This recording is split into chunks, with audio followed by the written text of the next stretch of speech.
What up, boys, and welcome back to yet another gold making video. So in today's video, we're finishing off the Zone Duskwood, and we're of course talking about the unobtainable items that became obtainable now with patch 10.17. So if you guys haven't seen my previous videos, make sure to check that out. I've already made a bunch of videos on these removed items coming back to the game again, and I still have plenty of videos to come, so you make sure that you are subscribed. Now, everything that we have received that's confirmed is put in a spreadsheet in the 0 to 10 million gold guide. So if you already have the gold guide, just make sure to check out the last page of the gold guide, and you get access to the spreadsheet where all the items are listed with mob name, item name, and also the location of the farm itself. If you don't have the book, make sure to use discount code DRAGONFLIGHT and you'll get it for 50% off, and that comes with a lifetime of free updates. So we've got quite a few items to go over in this video. The first one takes place in the Rotting Orchard. Not sure how to pronounce that. But there's a bunch of these guys, the Nightbane Shadow Weaver mobs. They hyperspawn all over this farm and in and around the buildings as well.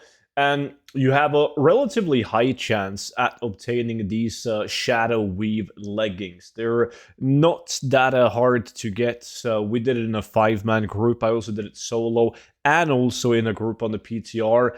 And they're fairly easy to get compared to a lot of items, other items that we tested on the PTR and now on the live servers. Then we move just slightly over to the east, like right outside this cave right here.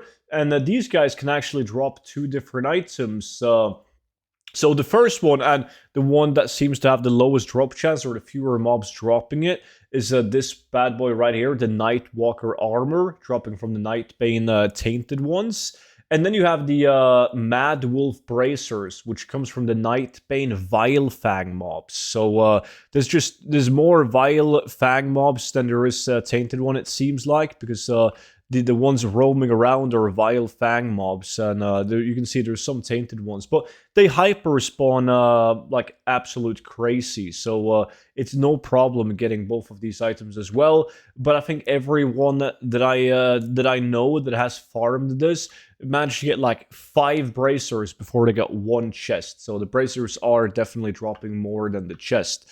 Next off, we move slightly to the east again, to this graveyard. And I really like this one because it's double weapon. So these mages, the skeletal mage mob, they have a chance of dropping the crypt bone staff. And even cooler is the other mobs, the skeletal warriors, which has a chance of dropping the skeletal longsword. I know a lot of you guys have already sold the skeletal longsword for big gold, so congrats on that. But 2 items from the same dense area of mobs, which is absolutely great. They hyper spawn once again, so it's just another one of those items that's relatively easy to get.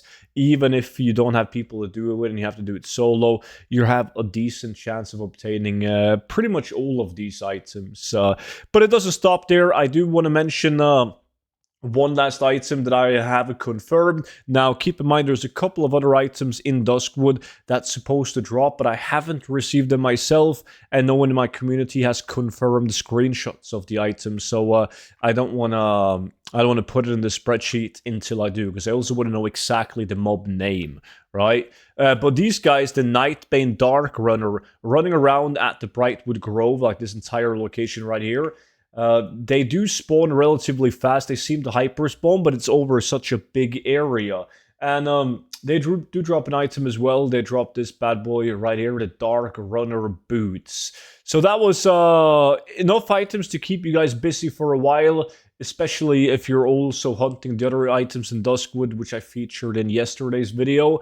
But as I said, I got plenty more to come, and also found some really interesting ones that I think a lot of people missed. Like, it probably went under the radar for a lot of people. So more on that to come. Subscribe to the YouTube channel if you want to see those videos. And make sure to take a look at the 0 to 10 million gold guide if you want to get access to the spreadsheet. And of course, it's like 180 pages of the best gold making tactics and methods that I personally use. So it's going to be a lot of useful information in the gold guide for you guys.